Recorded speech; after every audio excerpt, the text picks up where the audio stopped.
versus undefeated challenger Sarah McMahon. For the UFC Women's Bantamweight belt. Plus, undefeated former Strikeforce Heavyweight Grand Prix champion Daniel Cormier. Another first round of finish. Versus former two-time All-American U.S. national team wrestler and undefeated fighter Patrick Cummins. Also, submission master and Brazilian Jiu-Jitsu black belt Damian Maia. Versus the number 4 ranked welterweight RORY MacDONALD. The heart of these warriors is undeniable.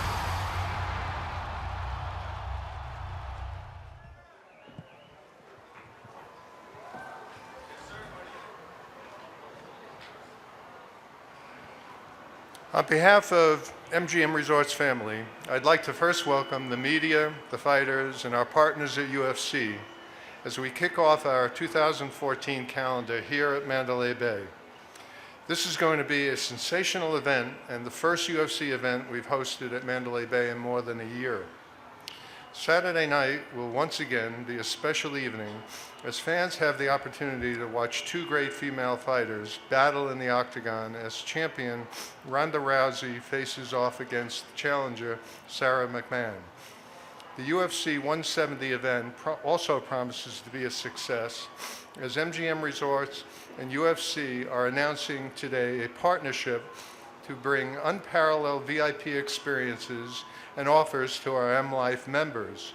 M Life, for those of you who aren't as familiar in our company's loyalty program, rewards program, M Life will now provide our customers with knockout access to various UFC parties, meet and greets, discounts on merchandise, and more.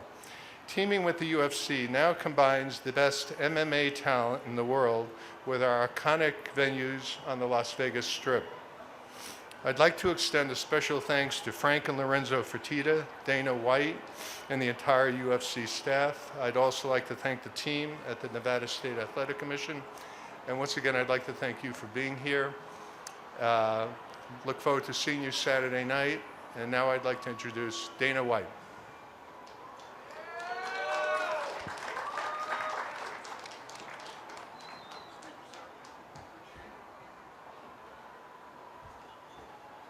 Good morning, everybody. How are you? What's up? Thanks for coming out. We appreciate it. Who's got the first question? Raise your hand. They'll bring you a microphone. Nobody has a question? There we go.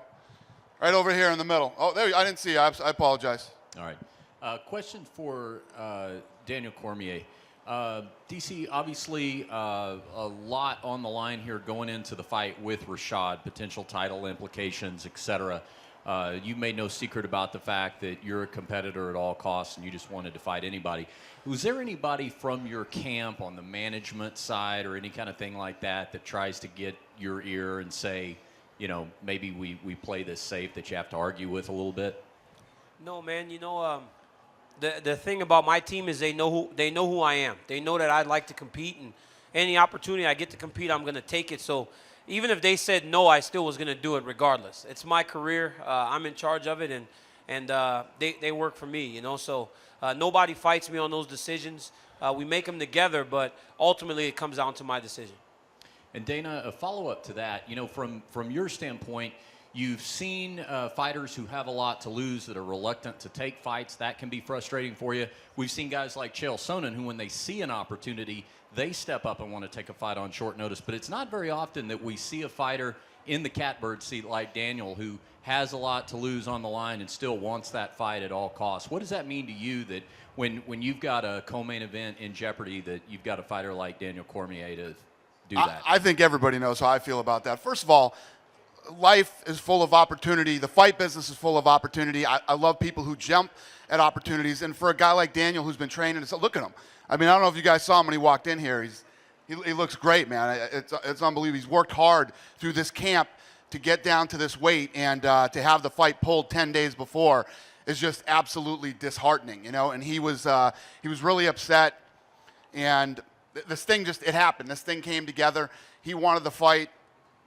Cummins wanted to fight. We got to fight, man. This is what we do.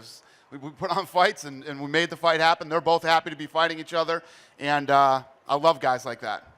And finally, a question for Pat Cummins. Pat, UFC fans are hearing your story for the first time. Obviously, there's a lot of intrigue based on what you have to say about your past training with Daniel Cormier. Are these stories things that people close to you, friends, have heard for a long time that we're just now hearing because maybe we haven't been exposed to you on a national stage? Is this something you've talked about for a long time as Daniel has rose to prominence? No, I'm not one to go, bragging about myself very often, but, this opportunity came up and I'm willing to talk about it. Patrick, hold the microphone up. We can't hear you. Hey, sorry, man. It's my first time. But listen, I'm going to, I feel like we've gotten really close in this past week, so I'm not going to call you Daniel. I'm going to call you Dan. You okay with that?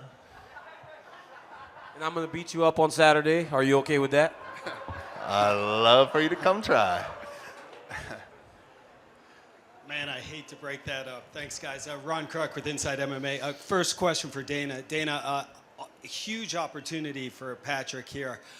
Can you talk a little bit about why you had to go outside the promotion to sign Patrick to get Daniel an opponent for this fight? Well, everybody has fights right now in that division, and he was freaking out. He wanted to fight, and this thing just sort of happened. These things happen organically sometimes. This one did. The kid's undefeated. Anybody you talk to in the business, I even had big wrestling guys, text me saying, this kid's legit. He's good. He was obviously good enough to help him get ready for the Olympics. He's got great credentials. Daniel wanted the fight. He wanted the fight. So here we are. Very good. Did you offer anyone else in the UFC light heavyweight division the fight? No, there's nobody else open. Yeah, there was nobody else. And you'd have to be nuts to fight Daniel Cormier in 10 days' notice. Very true. Daniel, question for you.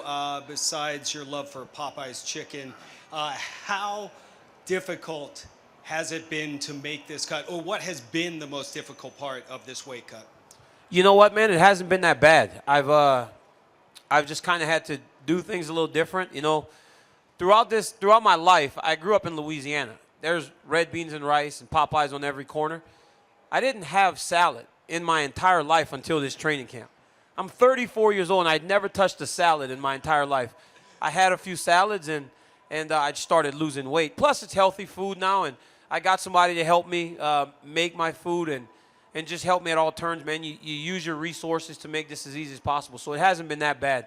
But, I was home for Thanksgiving, and my girlfriend actually made a big, huge salad, and all this food was on the table, fatty food. And at the end of the day, that salad had not been touched. That's the house I grew up in. Nice. Final question for you. You're in crunch time, 24 hours away. What are you weighing right now? How many more pounds do you have to shed? And how are you feeling?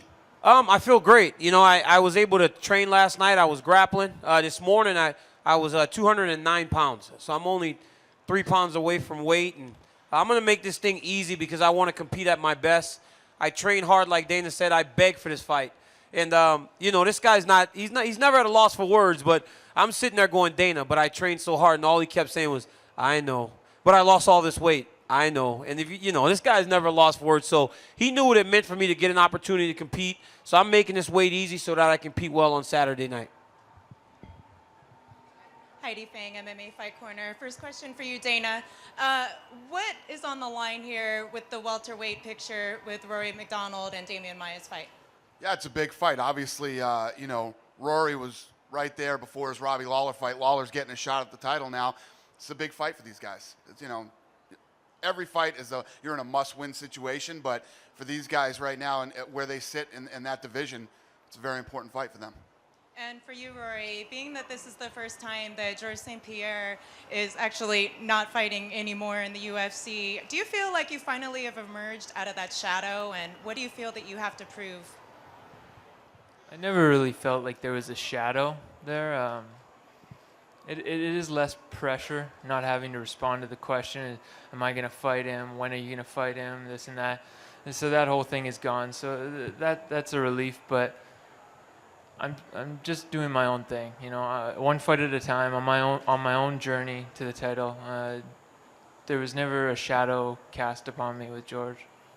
And for you, Damien, being that you are also coming off of a loss, what did you learn from that loss to Jake Shields, and what do you feel that you have to prove in the welterweight division?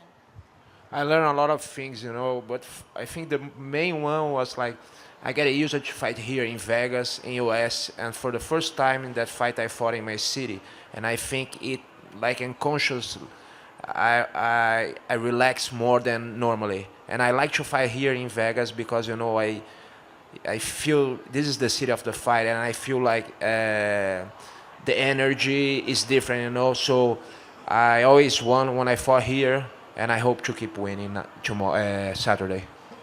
One last question for Daniel. Not having Kane in this camp to train alongside of you, being that he's injured, how different was your camp in preparation? It was tougher, you know, because you can't really replace him. I mean, he's the best in the world, and he works harder than anybody that's my size. But you know what, man? I used my other partners. I used Luke Rockhold, who's also very good. A lot of guys just in the gym, and I just mixed them up. Every day I sparred 3 different guys. I didn't spar one person. But you know what, man? Kane was around. You know, he was there to do my cardio with me, there to do my speed and agility drills with me, and just there to hang out, you know. So just having him in the gym was an added element to him not, you know, being there at all. So yeah, it was okay, but I was prepared. Every training partner that I had could beat Patrick Cummins, so I think I should be okay. Thank you.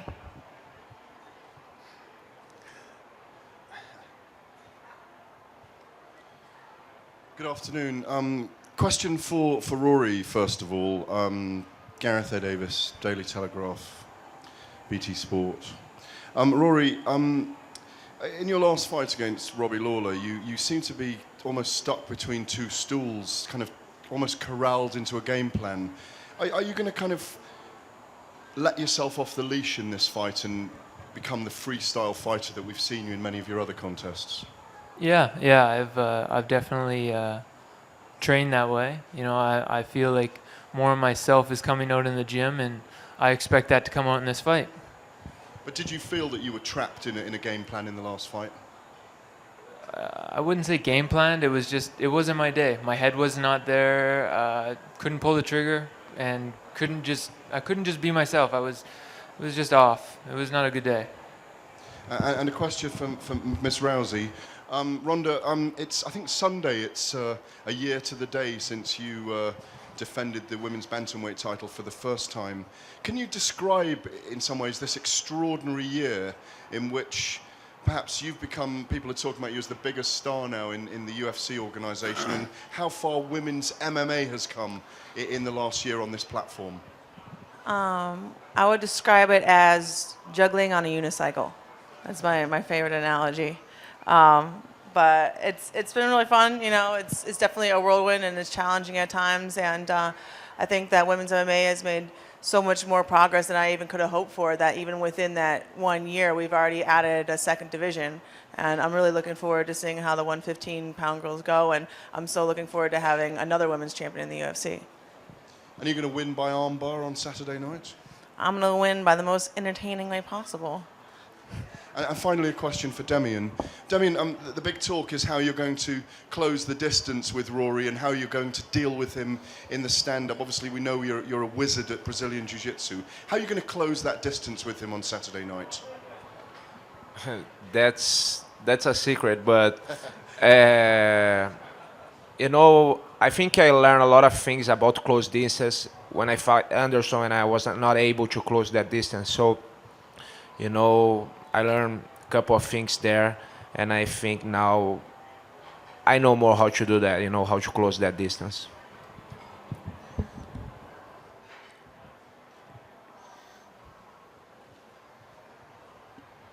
Connor Cordova, MMAweekly.com. My question is for Sarah. Sarah, when it comes down to your style of wrestling, do you feel that will be enough to really stifle the judo of Ronda, or did you have to bring in somebody special to work on that sort of judo style that's very unique to Miss Rousey in the UFC? For every training camp, I try to see if I can, mimic the people that I'm fighting the best that I possibly can. So, I had some of the people that I'm familiar with and some different people to, get as close as a grasp as I can on my opponent. But, you never really know until you get out there and you feel it yourself.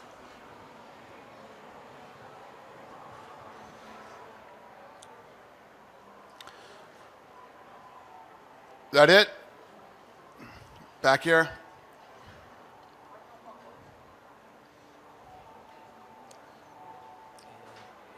Hello. My question is for Ronda. Ronda, how hard was your training for this fight? Well, I almost feel like I had 2 training camps in a row for this fight. And I think this definitely was the best camp that I've ever had. The last fight, I started in shape. I wasn't really in fighting shape. I went 10 weeks without really being in my gym or sparring or anything. And the beginning camp was spent getting in shape. And I had some obstacles with, injuries and being sick. And by the end of it, I was in the best shape of my life. We did pull it together, but it was a struggle in the beginning. Whereas this camp, I started in the best shape of my life. And the best performances I've ever had, just historically, have always been when I had the fastest turnaround. And I never got out of shape. I started in shape, and I didn't have to spend time regaining lost ground. I spent all my time improving. And I really feel like I'm going to have the best performance my entire career. And it always has a lot to do with my competition. I fight better when I have a higher level of competition. I mean, it's the same way with my sparring and everything. And, I think that also comes with being an Olympic athlete. You're raised to rise to the occasion and fight above yourself when it counts. And I know that Sarah is exactly the competition that I've been waiting for to show that what I'm really capable of. Fans want to ask any questions? Nobody wants to ask any questions today? Thought this was a press conference. This guy in the white shirt, yeah. Don't ask tickets. No, ask a question. I don't want tickets, but I do want to know if I could join you on stage tomorrow for the weigh-ins. I knew it was going to be something. Is that cool? Do you have any questions for the fighters up here? Sarah, you think your wrestling is good enough to beat her on judo? Yes. There you go. And yes, you can come up on stage with me tomorrow. All right. Any questions from the media? Yes, Dana. Yeah. I have a follow-up question here. I was wondering if you could update us on the exact injury of Rashad Evans. Of what? Rashad Evans' knee injury. Yeah, he's got to have surgery. Right. Do you know exactly what's wrong with his knee? I don't. Whether it's an ACL, MCL? Okay. I don't know. You. Go ahead. Right here.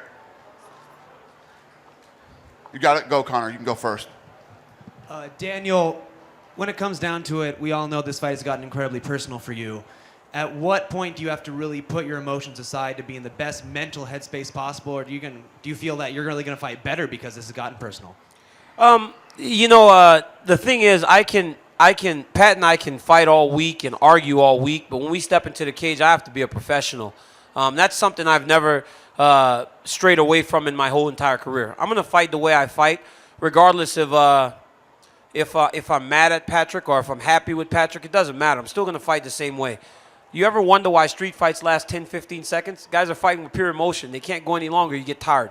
So I'm going to be a professional, and I'm going to go into the cage and do what I've done every single time I've ever fought in my entire career, and that's get my hand raised. Go ahead. This is for both Sarah and Ronda. Since we're sort of in the throes of Olympic fever, even though you guys didn't compete in the Winter Olympics, I'm wondering if you've been watching the Olympics, and if so, does that bring back any sort of memories? Is that motivational for you to remember what you accomplished, or the fact that you didn't accomplish what you set out to do? And does that play into today in any way, shape, or form?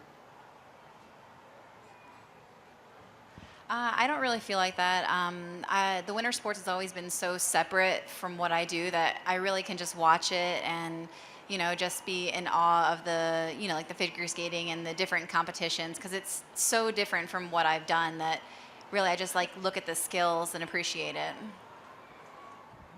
I wish I could have watched a lot of this Olympics, but I've been so focused on camp. I haven't really watched anything at all. And it seems that I always have a fight exactly the time of the Olympics. I wanted to go to the London one to watch, and I had to fight right on the day of closing ceremonies, and it's just, it seems to be playing out that way. And I do miss that feeling of, I've never really had that feeling of being a spectator. I mean, since I was a little kid. And so the next Olympics, I'm hoping that I can take full advantage and actually be there myself and get the real experience, you know. This question is for Rhonda. Rhonda, a lot of times when we see a grappler versus grappler, I'm over here, hi. It's very nice to meet you. When you see grappler versus grappler in mixed martial arts, we'll see what ends up being a stand-up fight. Sarah's been so dominant in grappling her previous opponents. How do you prepare for the unknown of Sarah McMahon's stand-up? Well, I'm prepared in every single area, and she has certain tendencies that we're aware of and that I'm ready to take advantage of. And then I also spend a lot of time just covering my own holes and, you know, improving myself. I mean, everybody kind of forgets that I won the world title a year after my pro debut. You know, I've been learning on the go. I jumped into the deep end, whereas Sarah's casually waded over to the deep end, and you know, I'm constantly trying to improve myself all the time while I'm here, and I try to prepare for every opponent individually. But a lot of the time, I just spend on trying to improve myself. And I have one for Daniel Cormier. Daniel, did you find the transition from Rashad Evans to Patrick Cummins much easier based on what Patrick had to say? Because obviously you were facing one of the greatest fighters of all time in Rashad Evans. Now you're facing an up-and-comer with an undefeated record. How do you stay up for that fight, or has it just been based on what Patrick said? Well, I mean, you know, again, Patrick's a high-level competitor. The guy has actually, to do what he did in wrestling, college, I mean, to make a national team, to become a two-time All-American after walking on and not placing at the high school state championships, that's a big deal. That doesn't happen very often. So I know the guy can compete. I know he's dangerous. I've seen him for a long time, so it didn't take very much for me to stay up for the fight. But with that being said, my preparation was so thorough for Rashad Evans that I should be able to fight almost anybody else, because Rashad has been one of the best fighters in the world for a long time. He's been the standard for a wrestler, boxer in UFC for a long time, and if Pat's the guy that wrestles and boxes, I prepared for the guy that has done that better than anyone else for a long time. So I'm up for the fight because I respect the guy. He annoys me, but I respect him, and I can't wait to compete or fight against him. Rhonda, I'm kind of hidden by the podium, but you have so much going on in your life right now between the UFC and signing movie deals in Hollywood. Can you talk about how you're balancing both careers, and is there a worry that you might lose your edge in the octagon because your schedule is so busy? No, I think my busy schedule helps me keep my edge. Otherwise, I would just be like chilling and vacationing somewhere. You know, it keeps me sharp. And the way that we deal with it is the second I got back from shooting those other movies, I wasn't allowed to talk about it in the gym at all. Like, it wasn't allowed to be mentioned or even at home. So I just had to really pretend that it didn't even happen. And yeah, that's pretty much what we're doing for this camp. You know, all this stuff came up, and my representation was very considerate with taking care of everything for me. And I only had to have one meeting, and that was all. That was it. So I only spent, you know, 45 minutes of my time in the last 6 weeks dealing with Hollywood stuff, and every other minute has been entirely focused on this fight. It doesn't exist to me at all until this fight's over and I've won. Dana over here. Right here. Your left. You're right, I mean. You're right. Right here in the front row. Hey. Sorry. What part of that story with Pat is so interesting to you? I mean, you made the call, I made him cry, or the coffee shop. Just that whole story seems so interesting, from really a nobody to a UFC multi-fight contract. What makes it interesting? The whole story is fascinating. I woke up, I was driving to the office in the morning, and you know, I started hearing about this. They were going at it on Twitter, and I heard about Cummins and you know, who he is, what he had done, and what he had said about Cormier. So I got his manager on the phone, and he literally said, you know, I said, does this kid want this fight? He literally had to drive to the coffee shop he was working at to see if he wanted to fight. His manager would not let him talk on the phone because he was working. And he went around to the drive-thru, handed him the phone, and while I was talking to him about the fight, he got fired. They fired him. And he said, I hope I get this fight because they're firing me for talking on the phone. So it's a very unique, interesting story, and I think the whole thing is cool. Went from a guy, and that's no different than any. I don't care what if you're in Hollywood trying to be an actor, you're waiting tables in the daytime. A lot of people have to do things to put food on the table to reach your goals, and he was doing it, and it all just sort of worked out. So huge for him. I mean, the kid, like he said, he paid him the biggest compliment, which is true. This kid walked on and became an NCAA All-American 2-time, went and fought for the World Championships, wrestled, and, the kid steps up and takes a fight with Cormier on 10 days' notice. Pretty cool. This is the real Rocky story right here, this kid. I love it. Building off that story, a question for Patrick Cummins. And Patrick, hearing Dana retell that story, emotionally, describe your feelings. Is this a surreal experience for you right now? Yeah, this is definitely a surreal experience, but it's something that I've been working towards for 4 years now. And, I think what some people overlook is, this guy was just working in a coffee shop and they pulled him off the street and now he's fighting. I got my job at 3:30 in the morning to 9:30 in the morning so I could make it to train at 10 o'clock, and then I could take a nap, do whatever I had to do, and train again at night, all for this, all for this dream of making it here and coming and competing with the best guys and beating them. It's great that the first part of my dream is realized, and now I'm ready to go realize the second. Do you have a message for your old boss at the coffee shop? No, there's no hard feelings there. I understand what they're doing, but like I said, I was at the end of my rope. I couldn't pay the bills, and this is the only job that fit my schedule where I needed to do. So they helped me out. For about a month they gave me a job, and I'm grateful for that. Otherwise, I wouldn't be here. I'd be on the street somewhere. So a serious question, just to follow that up. You're 4-0. You've been at this for 4 years. Why have you not been more active? That's a story in itself. We've been searching for fights for a long, long time, and it seems like nobody wanted to step up. We've had about 40, 50 fights fall through on us, and you know what, too? To add to that, when I called Cormier's team, Bob Cook said to me, nobody wants to fight that guy in the smaller shows. Nobody wants to fight him. So I found that interesting that, Cormier's team was saying that. Patrick, this question's for you, and it's a follow-up a little bit right here. Where we come from? Follow up a little bit on what Ron asked, but Daniel's been pretty heavy on the "you're not going to be ready for this" rhetoric. You know what I mean? It's all going to be too much. Well, yesterday was media day. Today's the press conference. How do you feel? I don't know. You guys tell me. How am I doing? I feel like I'm doing okay. Right? This is no different than, getting up and competing, at the level that I've competed in wrestling, and I competed in Strikeforce, a big show in Strikeforce, and I feel like I've been there, and I'm ready to step right in. Dana, over here. Yep. To your left. Hey. So Cormier was minus 1,300. I think he's moved to minus 1,900. You betting? Cummins is 920. Well, I know Fox Sports, UFC is big on the betting odds. Would you say this is, if Cummins were to beat Cormier, how would that rank in terms of the biggest upsets, combat sports history? Mike Tyson, Buster Douglas was a 42-1 underdog. Yeah, that one's still probably the biggest. Yeah. But where would you put But in this? MMA, it'd still be hard to beat Sarah and George St. Pierre. Would you say Sarah would still be a bigger upset? Probably.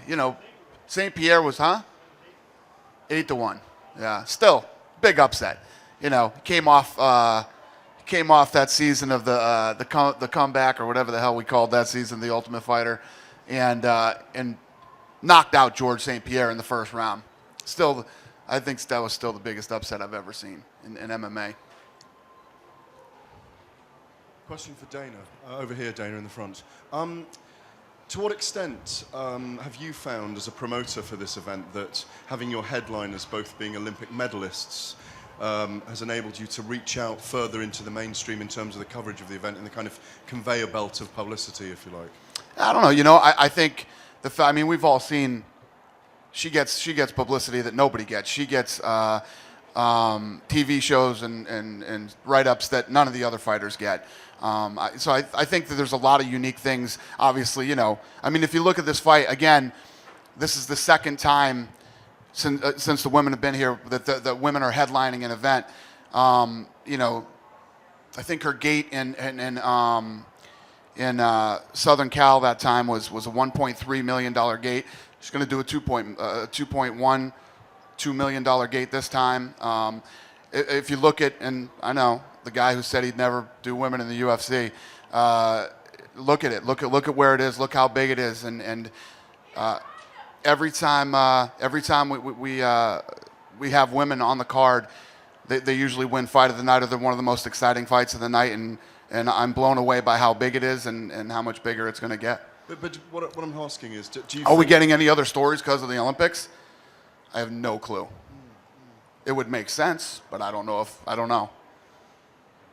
don't go on the internet, so I didn't read anything. Anybody else? We done? Thank you guys very much for coming out today. We appreciate it. Thank you to the fans. We're going to get this stuff out of here, and I'll square these guys off for photo ops.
Two undefeated fighters. Two unbeaten. And Olympic medalists. That is really impressive. Will battle for UFC gold.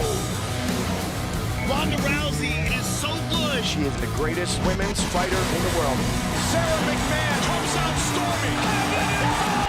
UFC superstar Ronda Rousey versus undefeated challenger Sarah McMahon. For the UFC